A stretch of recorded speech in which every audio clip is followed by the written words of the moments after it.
इस वीडियो में हम डिस्कस करेंगे कि जो गवर्नमेंट है ना वो तो रेडी है री एग्ज़ाम कराने के लिए। Government ready for NEET UG 2024 re exam pending for court approval.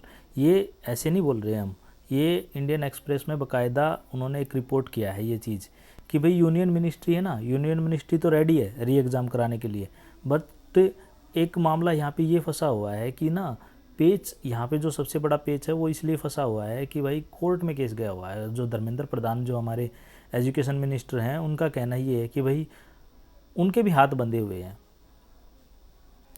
ये इंडियन एक्सप्रेस में न्यूज़ उन्होंने रिपोर्ट किया था ये कि भाई उसका री एग्ज़ाम होना चाहिए undergraduate student UG student का। तो 24 लाख जो कैंडिडेट हैं पेंडिंग है भाई, ये अप्रूवल सुप्रीम कोर्ट जो बोलेगा वही करेंगे। वो कह रहे हैं कि भाई हम सुप्रीम कोर्ट के। और दूसरा मैं आपको ये बता दूं कि ये पहली बार ऐसा नहीं हो रहा कि भाई जो एनटीए नीट का एग्ज़ाम कैंसिल होगा। इससे पहले भी ऑल इंडिया पे एआईपीएमटी का एग्ज़ाम होता था, वो भी कैंसिल हुआ था। तो मैं एक बार वो भी आपको दिखा देता हूँ। अगर हम पॉसिबिलिटी की बात करें तो भाई क्या पॉसिबिलिटी है जो नीट यूजी का री एग्ज़ाम होने की। इसकी ना 101% पॉसिबिलिटी की भी ये री एग्ज़ाम होगा। क्यों होगा? इसमें मतलब हज़ार तरह की तो मतलब कमियाँ दिख चुकी हैं। इससे पहले भी ये हुआ था कि भाई 2015 में सुप्रीम कोर्ट ने कैंसिल किया था ऑल इंडिया जो पीएमटी होता था, प्री मेडिकल टेस्ट होता था, वो भी कैंसिल क्यों किया था? ड्यू टू पेपर लीक हो गया था एग्ज़ाम से पहले। तो इसमें भी एग्ज़ाम से पहले पेपर लीक था, कहीं कहीं पढ़ाया जा रहा था, कितनी गिरफ्तारियां हो चुकी हैं, मुन्ना भाई पकड़े गए हैं एक दूसरे की जगह पर, और टैंपरिंग मिली है। ग्रेस मार्क का तो कंसेप्ट कहीं था ही नहीं, वो भी इंट्रोड्यूस कर दिया एनटीए ने, किसी को बताया भी ना। तो ये पेपर कैंसिल मान के चलो, 8 तारीख को आपको ये पेपर आपका कैंसिल दिख जाएगा। इसके अलावा इसमें एक बड़ी बात और भी, मतलब जो बहुत ही मतलब इम्पोर्टेंट बात है कि भाई गवर्नमेंट, कोई भी गवर्नमेंट है जो मतलब केंद्र में है, तो वो नहीं चाहेगी उसकी मतलब थू हो। और जो विपक्ष है वो चाहेगा कि भाई गवर्नमेंट गिरे और हमारी गवर्नमेंट बने। तो जो विपक्ष है वो कह रहा है कि भाई, राहुल गांधी ने आज ये लेटर लिखा है प्रधानमंत्री को कि भाई हम आपसे रिक्वेस्ट कर रहे हैं कि आपके 7 साल में 70 पेपर लीक हो चुके हैं, इसमें करीब 3 करोड़ बच्चों का भविष्य आपने दाव पे लगा दिया, आप कल इस पर पार्लियामेंट्री डिस्कशन कीजिए। तो बहुत सी इसमें ग्रीवेंसीज हैं।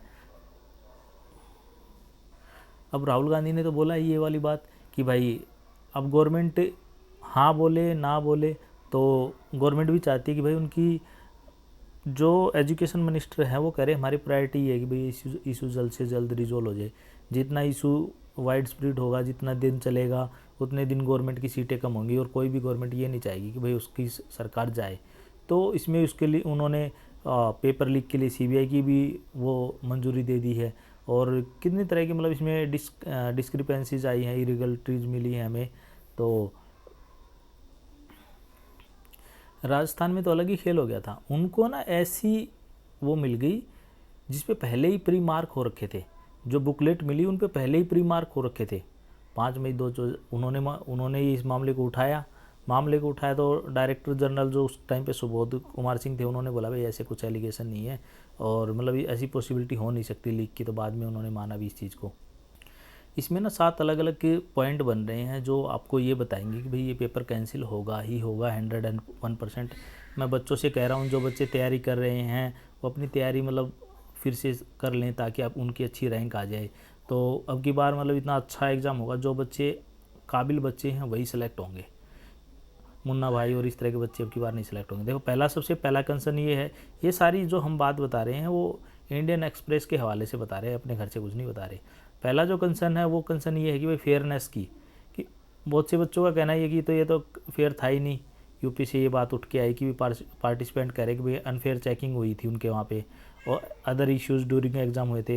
एक इंसिडेंट आया था, इनएडिक्वेट एग्ज़ाम टाइम मिला था, कहीं पे चीटिंग भी हो रही थी, लीक की भी बात आ रही थी बिहार में। तो इसमें जो फेयरनेस है वो नहीं दिख रही थी। तो एग्ज़ाम फेयर ही नहीं है तो कैंसिल होना चाहिए। फिर दूसरा पॉइंट, सुप्रीम कोर्ट के डिसीजन की भी कुछ जगह मतलब क्रिटिसिज्म किया गया। जैसे मतलब ना सुप्रीम कोर्ट के डिसीजन को भी लेके बोला कि भाई इसमें ट्रांसपेरेंसी थी नहीं, कितने actual number of student affect हुए हैं इसका थोड़ा ही पता चल रहा है। आप सीधे 20-25 हज़ार स्टूडेंट की रैंक बढ़ जाती है तो मतलब कितने एग्जैक्ट नंबर ऑफ केसेज है इसका पता नहीं लग रहा। तो अगर पता नहीं लग रहा तो आप इस एग्ज़ाम को कराई क्यों रहे? इसमें रिफॉर्म करो आप एनटीए में, इस एग्ज़ाम को कैंसिल करो, दोबारा से एग्ज़ाम कराओ। जो नीट के बच्चे हैं, जो मतलब जो बच्चे जो मेहनत से तैयारी कर रहे हैं, उनकी सिर्फ एक ही आवाज़ है कि भाई नीट का जो एग्ज़ाम है वो कैंसिल होना चाहिए, इसमें इरेगुलरिटीज़ हैं, इसमें हमारे साथ धोखाधड़ी हुई है और हमें फेयर चांस मिलना चाहिए, री एग्ज़ाम होना चाहिए और वो एग्ज़ाम जस्टिस और मेरिट बेस पे होना चाहिए। पॉइंट नंबर 4 हमें बता रहा है कि भाई जो इन्वेस्टिगेशन चल रही है वो भी ट्रांसपेरेंट होनी चाहिए। इसमें बहुत से मतलब ऐसे लूप होल मिल रहे हैं, मतलब नेता भी पकड़े जा रहे हैं।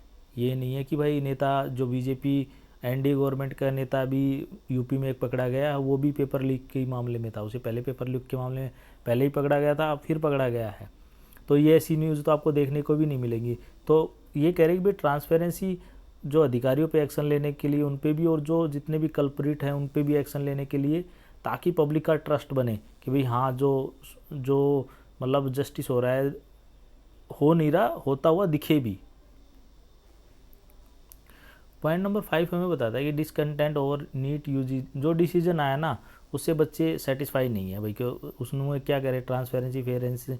इसके बाद जो जिस तरह से अथॉरिटीज़ ने, जैसे धर्मेंद्र प्रधान हमारे जो एजुकेशन मिनिस्टर, उन्होंने और गवर्नमेंट ने जिस या एनटी ने जिस तरह से इस केस को हैंडल किया ना, उससे बच्चे मतलब खुश नहीं है कि भाई इससे एक नेशनल वाइड जो बच्चों में रोष है कि भाई ये क्या, मतलब ये ऐसे नहीं हो सकता। पहले तो धर्मेंद्र प्रधान जी ने मानने से मना ही कर दिया था कि कहीं पे कोई पेपर लीक नहीं है, हम छुटमुट घटनाओं से हम ये नहीं मानते। बाद में उन्होंने आके बोला, अब उसकी अपोजिशन उसकी डिमांड करा कि इसका रेजिग्नेशन लो। आपने क्या किया, रेजिग्नेशन उस बंदे का ले लिया, मतलब एनटीए में, मतलब आपने डायरेक्टर का रेजिग्नेशन ले लिया, वही जो कमेटी का हेड है जो ये इस लीक के पेपर को जांच कर रही है। तो इस तरह के केसेस आ रहे हैं यहाँ पे ना।